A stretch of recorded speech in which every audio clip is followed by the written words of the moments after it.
ಓಂ ಶಾಂತಿ ನಮಸ್ಕಾರ ಅಣ್ಣಂದಿರೇ ಅಕ್ಕಂದಿರೇ ಇವತ್ತು 6ನೇ ಮಾರ್ಚ್ 2026ರ ಮುರಳಿಯ ಮಂಥನ ಮಾಡೋಣ ಬನ್ನಿ.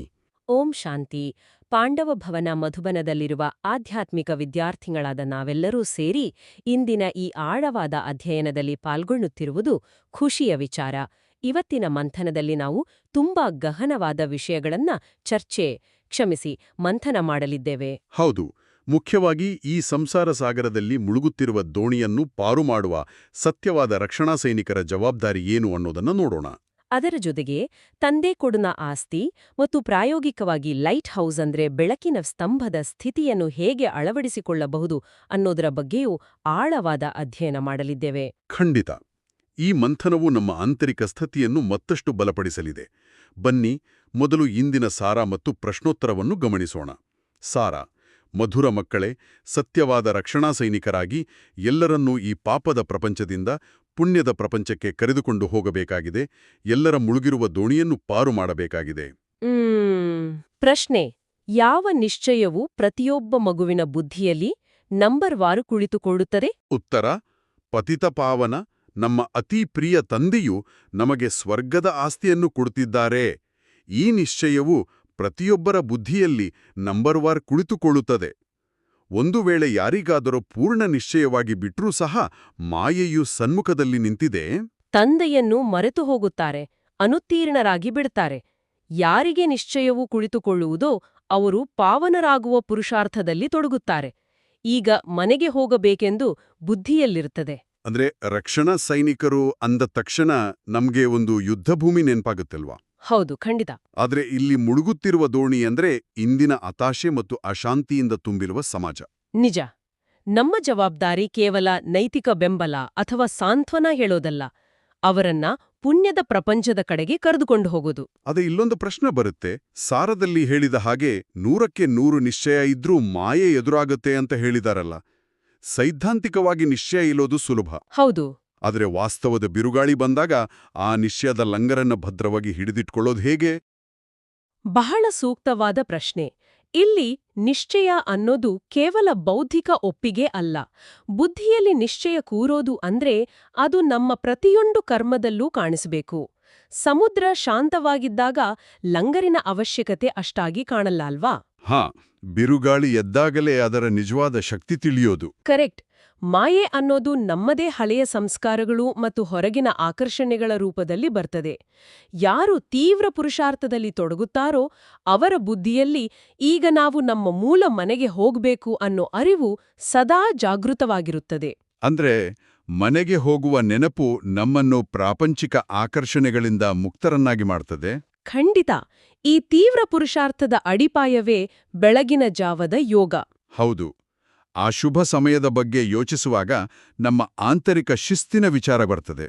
ಸತ್ಯಯುಗದಲ್ಲಿ ಪ್ರತಿಯೊಂದು ಕ್ಷಣವೂ ಶುಭ ಸಮಯವೇ ಆಗಿರ್ತದೆ. ನಿಜ.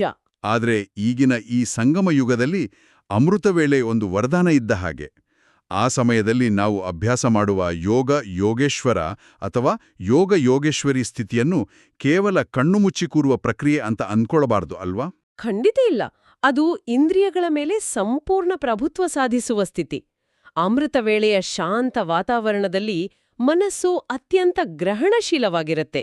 ಆ ಸಮಯದಲ್ಲಿ ಪರಮಾತ್ಮನೊಂದಿಗೆ ಏಕಾಗ್ರತೆಯಿಂದ ಸಂಪರ್ಕ ಸಾಧಿಸಿದ್ರೆ ಇಡೀ ದಿನ ನಮ್ಮ ಇಂದ್ರಿಯಗಳು ನಮ್ಮ ನಿಯಂತ್ರಣದಲ್ಲಿರ್ತವೆ. ಇದೊಂದು ಆಂತರಿಕ ಜಾಗೃತಿಯ ಸ್ಥಿತಿ. ಈ ಸ್ಥಿತಿಯನ್ನು ತಲುಪಲು ಸುಲಭವಾದ ಮಾರ್ಗ ಅಂದ್ರೆ ಪರಮಾತ್ಮನೊಂದಿಗಿನ ನಮ್ಮ ಸಂಬಂಧ.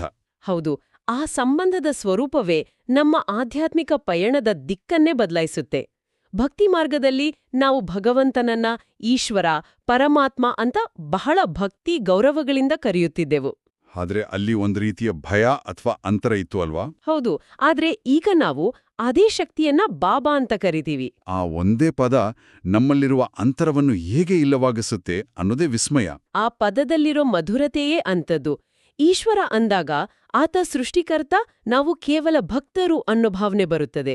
ಆದ್ರೆ ಬಾಬಾ ಅಂದಾಗ ಆತ ನಮ್ಮ ತಂದೆ, ನಾವು ಆತನ ಮಕ್ಕಳು ಅನ್ನೋ ಹಕ್ಕು ಜಾಗೃತವಾಗುತ್ತದೆ. ತಂದೆಗೂ ಮಗುವಿಗೂ ಇರೋ ಸಂಬಂಧದಲ್ಲಿ ಭಯ ಇರಲ್ಲ, ಬರೀ ಪ್ರೀತಿ ಮತ್ತು ಅಧಿಕಾರ ಇರುತ್ತೆ. ಈ ಸತ್ಯ ತಂದೆಯ ಜೊತೆಗಿನ ಸತ್ಸಂಗ ಎಂಥದ್ದು ಅಂದ್ರೆ ಇದು ಸಾಧಾರಣ ಮನುಷ್ಯರನ್ನು ದೇವತೆಗಳನ್ನಾಗಿ ಪರಿವರ್ತಿಸ್ತಿದೆ. ನರಕದ ನಿವಾಸಿಗಳನ್ನು ಸ್ವರ್ಗದ ಅಧಿಕಾರಿಗಳಾಗಿ ಮಾಡುವ ಶಕ್ತಿ ಈ ಸಂಬಂಧದಲ್ಲಿದೆ. ಇನ್ನೊಂದು ಅದ್ಭುತ ರಹಸ್ಯ ಏನಂದ್ರೆ, ನಾವೆಲ್ಲರೂ ಬ್ರಹ್ಮಕುಮಾರ ಮತ್ತು ಕುಮಾರಿಯರು. ಅಂದ್ರೆ ನಾವೆಲ್ಲರೂ ಆಧ್ಯಾತ್ಮಿಕವಾಗಿ ಸಹೋದರ ಸಹೋದರಿಯರು. ಇದೊಂದು ಅದ್ಭುತವಾದ ಕೌಟುಂಬಿಕ ವ್ಯವಸ್ಥೆ ಅಲ್ವಾ? ವಿಶೇಷವಾಗಿ ನಮಗೆ ಆಸ್ತಿ ಸಿಗುವುದು ಲೌಕಿಕ ತಂದೆಯ ಮೂಲಕ ಅಲ್ಲ, ಬದಲಾಗಿ ತಾತನಾದ ಶಿವ ತಂದೆಯ ಮೂಲಕ. ಖಂಡಿತವಾಗಿಯೂ. ಮತ್ತೆ ಇದು ಬ್ರಹ್ಮರವರು ಶಿವ ತಂದೆಯೂ ಹೌದು, ನಮ್ಮನ್ನೆಲ್ಲ ದತ್ತು ಪಡೆಯುವ ದೊಡ್ಡ ತಾಯಿಯೂ ಹೌದು. ಈ ರಹಸ್ಯವನ್ನು ಸಾಮಾನ್ಯ ಲೌಕಿಕ ದೃಷ್ಟಿಯಿಂದ ಅರ್ಥಮಾಡಿಕೊಳ್ಳುವುದು ಕಷ್ಟ. ಹೌದು, ಇದು ಸಾಮಾನ್ಯ ಬುದ್ಧಿಗೆ ನಿಲುಕದ ವಿಚಾರ. ನಿರಾಕಾರನಾದ ಶಿವ ತಂದೆಗೆ ತನ್ನದೇ ಆದ ಶರೀರವಿಲ್ಲ. ಆತ ಜ್ಞಾನವನ್ನು ನೀಡಲು ಬ್ರಹ್ಮರವರ ಶರೀರದಲ್ಲಿ ಪ್ರವೇಶ ಮಾಡ್ತಾರೆ. ಆಧ್ಯಾತ್ಮಿಕ ಜನನಕ್ಕಾಗಿ ನಿರಾಕಾರ ಶಿವನು ತಂದೆಯ ಪಾತ್ರವನ್ನು, ಬ್ರಹ್ಮರವರು ತಾಯಿಯ ಪಾತ್ರವನ್ನು ನಿರ್ವಹಿಸ್ತಾರೆ. ಕರೆಕ್ಟ್. ಬ್ರಹ್ಮರವರ ಮುಖಾಂತರ ನಮ್ಮನ್ನು ದತ್ತು ಪಡೆಯುವುದರಿಂದ ಅವರನ್ನು ದೊಡ್ಡ ತಾಯಿ ಅಂತ ಕರೆಯುತ್ತೇವೆ. ಈ ಕಾರಣದಿಂದಲೇ ನಾವು ತಾತನಿಂದ 21 ಜನ್ಮಗಳ ಸ್ವರ್ಗದ ಆಸ್ತಿಯನ್ನು ಪಡೆಯಲು ಹಕ್ಕುದಾರರಾಗುತ್ತೇವೆ. ಈ ಕೌಟುಂಬಿಕ ಅರಿವು ನಮ್ಮಲ್ಲಿ ಪವಿತ್ರತೆಯನ್ನು ತರಲು ಬಹಳ ಸಹಕಾರಿಯಾಗುತ್ತದೆ.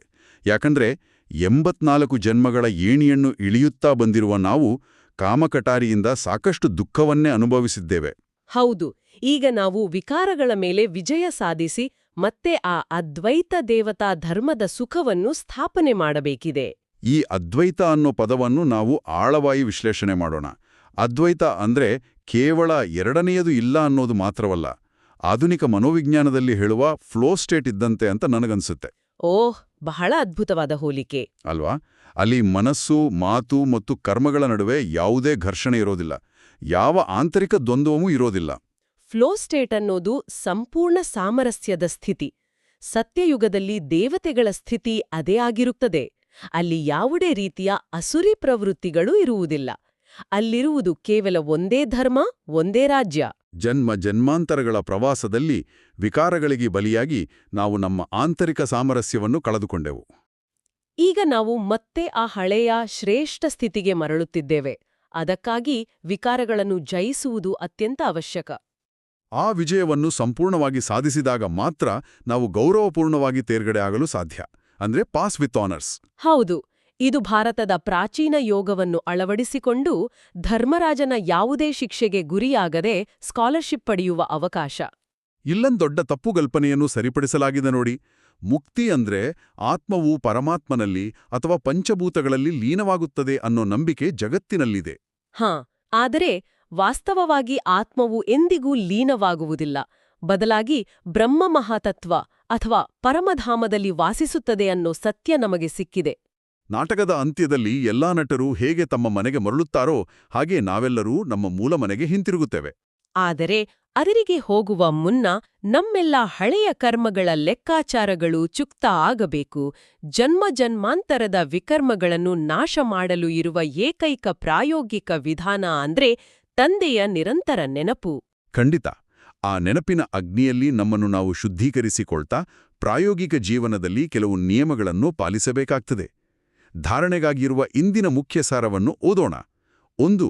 ಗೌರವಪೂರ್ಣವಾಗಿ ತೇರ್ಗಡೆಯಾಗಲು ಶಿಕ್ಷೆಗಳಿಂದ ಮುಕ್ತರಾಗುವ ಪುರುಷಾರ್ಥ ಮಾಡಬೇಕಾಗಿದೆ. ನೆನಪಿನಲ್ಲಿರುವುದರಿಂದಲೇ ಸ್ಕಾಲರ್ಶಿಪ್ ತೆಗೆದುಕೊಳ್ಳಲು ಅಧಿಕಾರಿಗಳಾಗುವಿರಿ. 2. ಸತ್ಯ ಪಾಂಡವರಾಗಿ ಎಲ್ಲರಿಗೂ ಆತ್ಮಿಕ ಯಾತ್ರೆಯನ್ನು ಮಾಡಿಸಬೇಕಾಗಿದೆ.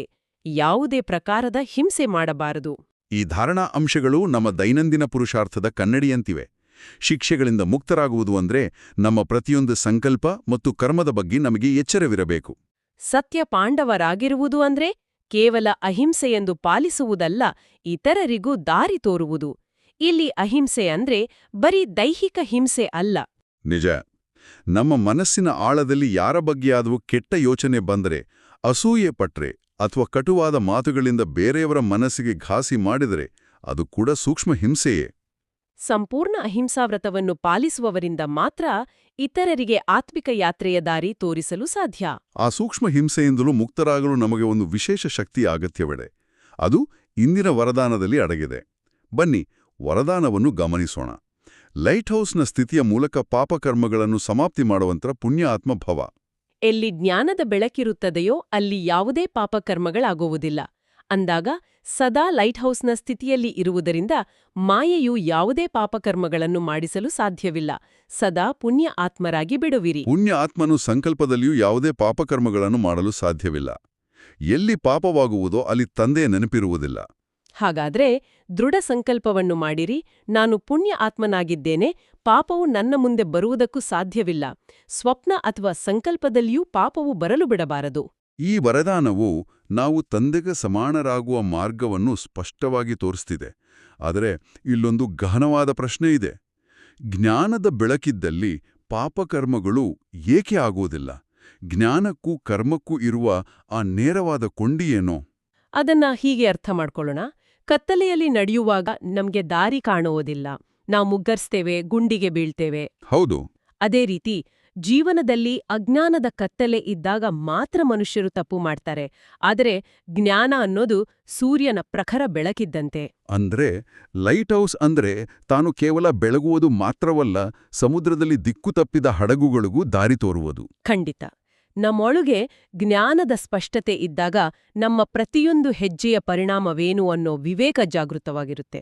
ಯಾವ ಕರ್ಮ ಸರಿ, ಯಾವುದು ತಪ್ಪು ಅನ್ನೋ ಸಂಪೂರ್ಣ ಪ್ರಜ್ಞೆ ಇರೋವಲ್ಲಿ ಪಾಪ ಸುಳಿಯಲು ಸಾಧ್ಯವೇ ಇಲ್ಲ. ಜಾಗೃತವಾಗಿರುತ್ತದೆ. ನಾವು ಸಂಕಲ್ಪಗಳನ್ನು ನಿಯಂತ್ರಿಸಬಹುದು. ಆದರೆ ವರದಾನದಲ್ಲಿ ಸ್ವಪ್ನದಲ್ಲಿಯೂ ಪಾಪ ಬರಲು ಬಿಡಬಾರದು ಅಂತ ಹೇಳಲಾಗಿದೆ. ಇದು ಪ್ರಾಯೋಗಿಕವಾಗಿ ಸಾಧ್ಯವೇ? ನಿದ್ರೆಯಲ್ಲಿ ನಮ್ಮ ಮನಸ್ಸಿನ ಮೇಲೆ ನಮಗೆ ನಿಯಂತ್ರಣ ಇರಲ್ವಲ್ಲ? ಅದು ಮೇಲ್ನೋಟಕ್ಕೆ ಅಸಾಧ್ಯ ಅಂತ ಅನ್ಸ್ಪಾದು. ಆದರೆ ಖಂಡಿತ ಸಾಧ್ಯ. ನಮ್ಮ ಸ್ವಪ್ನಗಳು ಯಾವುದರ ಪ್ರತಿಬಿಂಬ ಹೇಳಿ? ನಮ್ಮ ದಿನದ ಯೋಚನೆಗಳು, ಉಪಪ್ರಜ್ಞೆಯ ಸಂಸ್ಕಾರಗಳ ಪ್ರತಿಬಿಂಬ ಅಲ್ವಾ? ನಿಖರವಾಗಿ. ದಿನವಿಡೀ ನಾನು ಪುಣ್ಯಾತ್ಮ, ನಾನು ಲೈಟ್ ಹೌಸ್ ಅನ್ನೋ ದೃಢ ಸಂಕಲ್ಪದಲ್ಲಿಯೇ ಇದ್ರೆ ಆ ಶುದ್ಧತೆಯು ನಮ್ಮ ಉಪಪ್ರಜ್ಞೆಯ ಆಳಕ್ಕೆ ಇಳಿಯುತ್ತದೆ. ಆಹಾ, ಆಂತರಿಕ ಅಡಿಪಾಯವೇ ಶುದ್ಧವಾದಾಗ ಸ್ವಪ್ನಗಳಲ್ಲೂ ಮಾಯೆ ಪ್ರವೇಶಿಸಲು ಸಾಧ್ಯವಿಲ್ಲ. ತಂದೆಯ ನಿರಂತರ ನೆನಪಿನಿಂದ ನಮ್ಮ ಆಂತರಿಕ ಪ್ರಪಂಚದ ಬೇರುಗಳೇ ಬದಲಾಗಿ ಬಿಡ್ತವೆ. ಬಹಳ ಆಳವಾದ ಮತ್ತು ಸ್ಪಷ್ಟವಾದ ವಿಶ್ಲೇಷಣೆ. ನಮ್ಮ ದೈನಂದಿನ ಅಭ್ಯಾಸಕ್ಕೆ ಇದು ಅತ್ಯಗತ್ಯ. ಈಗ ಇಂದಿನ ಸ್ಲೋಗನನ್ನು ನೋಡೋಣ. ಯಾರು ಪ್ರತಿಯೊಂದು ದೃಶ್ಯವನ್ನು ಸಾಕ್ಷಿಯಾಗಿದ್ದು ನೋಡುವರೋ ಅವರೇ ಸದಾ ಹರ್ಷಿತವಾಗಿರುತ್ತಾರೆ. ಈ ಸಾಕ್ಷಿ ದೃಷ್ಟಿ ಅಂದ್ರೆ ಡಿಟ್ಯಾಚ್ಡ್ ಅಬ್ಸರ್ವರ್ ಸ್ಥಿತಿಯು ನಮ್ಮ ಜೀವನದ ಆನಂದದ ಮೂಲಮಂತ್ರ. ಇದನ್ನೊಂದು ಉದಾಹರಣೆ ಜೊತೆ ಮಂಥನ ಮಾಡೋಣ. ನಾವು ಒಂದು ನಾಟಕ ಅಥವಾ ಸಿನಿಮಾ ನೋಡಲು ಥಿಯೇಟರ್ಗೂ ಹೋಗ್ತೀವಿ. ಪರದೆಯ ಮೇಲೆ ಭೀಕರ ಯುದ್ಧ ನಡೀತಾ ಇರ್ಬೋದು, ಪಾತ್ರಗಳು ಆಳ್ತಾ ಇರ್ಬೋದು, ದೊಡ್ಡ ದುರಂತವೇ ಆಗ್ತಾ ಇರ್ಬೋದು.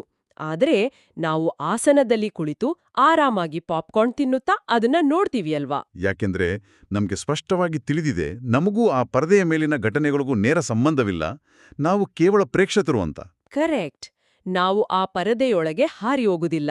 ಅದೇ ರೀತಿ ಈ ಪ್ರಪಂಚ ಅನ್ನೋ ದೊಡ್ಡ ನಾಟಕ ಮಂದಿರದಲ್ಲಿ ನಾವೆಲ್ಲರೂ ನಟರು ಮತ್ತು ಅದೇ ಸಮಯದಲ್ಲಿ ಪ್ರೇಕ್ಷಕರು ಹೌದು. ನಮ್ಮದೇ ಜೀವನದಲ್ಲಿ ಎಷ್ಟೇ ದೊಡ್ಡ ಸಮಸ್ಯೆ ಬರಲಿ, ಕಷ್ಟದ ದೃಶ್ಯಗಳು ಎದುರಾಗ್ಲಿ, ಇದೊಂದು ಪೂರ್ವನಿರ್ಧಾರಿತ ನಾಟಕ, ನಾನು ಕೇವಲ ಇದನ್ನು ನೋಡುವ ಸಾಕ್ಷಿಯಾತ್ಮ ಅನ್ನೋ ಅರಿವಿದ್ದಾಗ ಮನಸ್ಸು ವಿಚಲಿತ ಆಗಲ್ಲ. ಎಲ್ಲಿ ಅಂಟಿಕೊಳ್ಳುವಿಕೆ ಇರೋದಿಲ್ಲವೋ ಅಲ್ಲಿ ದುಃಖ ಇರೋದಿಲ್ಲ. ಸದಾ ಹರ್ಷಿತರಾಗಿರಲು ಇದೊಂದೇ ದಾರಿ. ವಾಹ್! ಆ ಥಿಯೇಟರ್ ಉದಾಹರಣೆ ಸಾಕ್ಷಿ ಸ್ಥಿತಿಯನ್ನು ಬಹಳ ಸರಳವಾಗಿ ಅರ್ಥೈಸಿತು. ನಾಟಕದಲ್ಲಿ ಮುಳುಗಿ ಹೋಗದೆ ದಡದಲ್ಲಿ ನಿಂತು ನೋಡುವ ಕಲೆ ಅದು. ಈಗ ನಾವು ಅವ್ಯಕ್ತ ಸೂಚನೆಯತ್ತ ಗಮನ ಹರಿಸೋಣ. ನಿಶ್ಚಯದ ಫೌಂಡೇಶನ್ ಬಲಗೊಳಿಸಿ ಸದಾ ನಿರ್ಭಯ ಮತ್ತು ನಿಶ್ಚಿಂತರಾಗಿರಿ. ನಿಶ್ಚಯ ಬುದ್ಧಿ ಮಕ್ಕಳು ಸದಾ ಹರ್ಷಿತ ಮತ್ತು ನಿಶ್ಚಿಂತವಾಗಿರುತ್ತಾರೆ. ಚಿಂತೆ ಖುಷಿಯನ್ನು ಸಮಾಪ್ತಿ ಮಾಡಿಬಿಡುತ್ತದೆ ಮತ್ತು ನಿಶ್ಚಿಂತವಾಗಿದ್ರೆ ಸದಾ ಖುಷಿಯಿರುತ್ತದೆ. ಯಾವಾಗ ಯಾವುದೇ ಮಾತಿನಲ್ಲಿ ಏಕೆ ಆಯಿತು, ಹೇಗೆ ಆಯಿತು, ಏನಾಗುವುದು ಈ ಪ್ರಶ್ನೆಗಳು ಬಂದಾಗ ಚಿಂತೆ ಆಗುವುದು. ಏನು, ಏಕೆ, ಹೇಗೆ ಇವು ಚಿಂತೆಯ ಅಲೆಗಳಾಗಿವೆ. ಕೆಲವರು ಹೇಳುತ್ತಾರೆ, ನನ್ನಿಂದಲೇ ಏಕೆ ಆಗುತ್ತದೆ, ನನ್ನ ಹಿಂದೆ ಈ ಬಂಧನ ಏಕೆ ಇದೆ, ನನ್ನ ಹಿಂದೆ ಏಕೆ ಬರುತ್ತದೆ, ನನ್ನದೇ ಲೆಕ್ಕಾಚಾರ ಕಠಿಣವಾಗಿದೆ ಏಕೆ? ಬರುವುದೆಂದರೆ ಚಿಂತೆಯ ಅಲೆ. ಯಾರು ಈ ಚಿಂತೆಗಳಿಂದ ದೂರವಿದ್ದಾರೆ, ಭಿನ್ನವಾಗಿದ್ದಾರೆ, ಅವರೇ ನಿಶ್ಚಿಂತರು.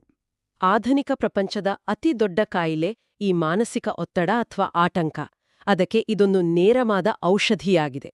ನಾವು ನಮ್ಮ ಜೀವನದಲ್ಲಿ ಅತಿ ಹೆಚ್ಚು ಮಾನಸಿಕ ಶಕ್ತಿಯನ್ನು ಕಳೆದುಕೊಳ್ಳೋದು ಈ ಏಕೆ, ಏನು, ಹೇಗೆ ಅನ್ನೋ ಅನಗತ್ಯ ಪ್ರಶ್ನೆಗಳಿಂದಲೇ.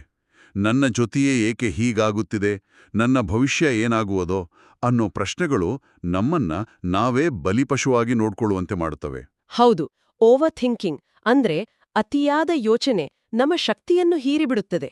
ಆದರೆ ಫೌಂಡೇಶನ್ ಅಂದ್ರೆ ಕರ್ಮದ ಸಿದ್ಧಾಂತ ಮತ್ತು ಪರಮಾತ್ಮನ ಕಲ್ಯಾಣಕಾರಿ ಯೋಜನೆಯ ಮೇಲಿನ ಸಂಪೂರ್ಣ ನಿಶ್ಚಯ.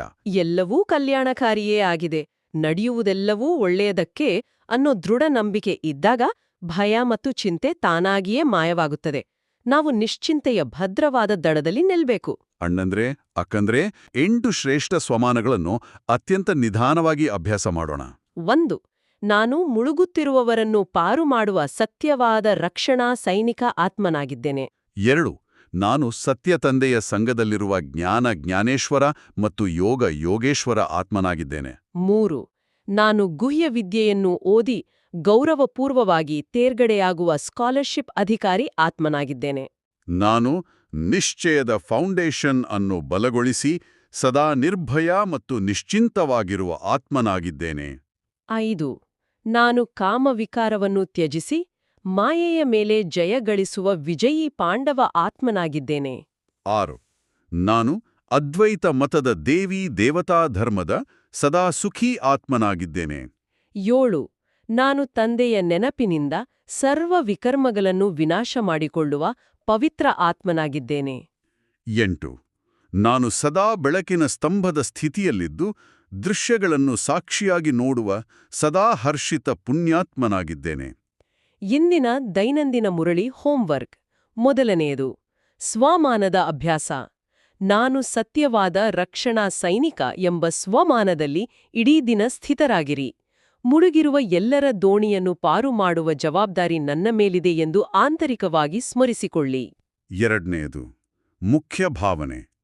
ಪತಿತ ಪಾವನ ತಂದೆಯೂ ನನಗೆ ಸ್ವರ್ಗದ ಆಸ್ತಿಯನ್ನು ಕೊಡುತ್ತಿದ್ದಾರೆ ಎಂದು ಭಾವಿಸಿ ಈ ಹಳೆಯ ಪ್ರಪಂಚದಲ್ಲಿ ಸಂಪೂರ್ಣ ನಿಶ್ಚಯವನ್ನು ಬುದ್ಧಿಯಲ್ಲಿಟ್ಟುಕೊಂಡು ಇಂದಿನ ಎಲ್ಲಾ ಕರ್ಮಗಳನ್ನು ಮಾಡಿ. 3ನೇಯದು, ದೈವಿ ಗುಣದ ಧಾರಣೆ. ಇಡೀ ದಿನ ಅಹಿಂಸೆಯ ಗುಣವನ್ನು ಧಾರಣೆ ಮಾಡಿ. ಕೇವಲ ಹೊರಗಿನಿಂದ ಮಾತ್ರವಲ್ಲದೆ ಮನಸ್ಸಿನ ಸಂಕಲ್ಪಗಳಲ್ಲೂ ಯಾರೊಂದಿಗೂ ಜಗಳ ಕಲಹ ಮಾಡದಂತೆ ಗಮನಹರಿಸಿ. 4ನೇದು, ಪವಿತ್ರತೆಯ ಪುರುಷಾರ್ಥ. ಜ್ಞಾನೇಶ್ವರರಾಗಿ ಭವಿಷ್ಯದ ರಾಜರಾಜೇಶ್ವರರಾಗಲು ಸಂಪೂರ್ಣ ಪವಿತ್ರರಾಗುವ ಪುರುಷಾರ್ಥ ಮಾಡಿ. ಇದಕ್ಕಾಗಿ ಇಡೀ ದಿನ ವಿಕಾರಗಳಿಂದ ಸಂಪೂರ್ಣ ಮುಕ್ತರಾಗುವ ಕಡೆ ವಿಶೇಷ ಗಮನವಿರಲಿ. 5ನೇಯದು, ಕರ್ಮಯೋಗ.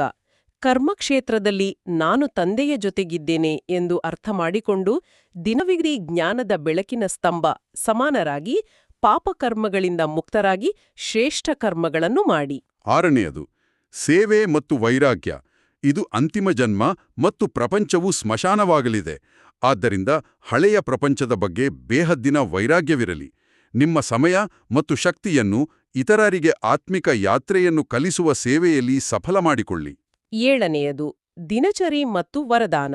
ದಿನವಿಡೀ ಸಂಕಲ್ಪ ನಿಯಂತ್ರಣದ ಸಮಯದಲ್ಲಿ ಜ್ಞಾನದ ಬೆಳಕಿನ ಸ್ಥಿತಿಯನ್ನು ಸ್ಮೃತಿಯಲ್ಲಿ ಇಟ್ಟುಕೊಳ್ಳಿ ಮತ್ತು ಕರ್ಮಕ್ಷೇತ್ರದಲ್ಲಿ ಪ್ರತಿಯೊಂದು ದೃಶ್ಯವನ್ನು ಸಾಕ್ಷಿಯಾಗಿದ್ದು ನೋಡುವ ಅಭ್ಯಾಸ ಮಾಡಿ. 8ನೇಯದು, ಶಕ್ತಿಗಳ ಜಮ. ಏಕರಸ ಸ್ಥಿತಿಯಲ್ಲಿ ಕೇವಲ ಒಬ್ಬ ತಂದೆಯನ್ನು ನೆನಪು ಮಾಡುವುದರ ಮೂಲಕ ವಿಕರ್ಮಗಳನ್ನು ವಿನಾಶ ಮಾಡುವ ಬಲವನ್ನು ಜಮಾ ಮಾಡಿಕೊಳ್ಳಿ. ಇದೆಲ್ಲವನ್ನೂ ಆಳವಾಗಿ ಮಂಥನ ಮಾಡಿದ ನಂತರ ಇಂದಿನ ವಿಷಯಗಳಿಗೆ ಅತ್ಯಂತ ಕರಾರುವಾಗಿ ಹೊಂದುವ ಒಂದು ನೈಜ ಕತೆ ನೆನಪಾಗ್ತಿದೆ. ಓ, ಯಾವ ಕತೆ ಅದು? ಇಂದಿನ ಅಧ್ಯಯನದಲ್ಲಿ ನಾವು ರಕ್ಷಣಾ ಸೈನಿಕ ಮತ್ತು ಲೈಟ್ ಹೌಸ್ ಬಗ್ಗೆ ಸಾಕಷ್ಟು ವಿಶ್ಲೇಷಣೆ ಮಾಡಿದೆವಲ್ವಾ?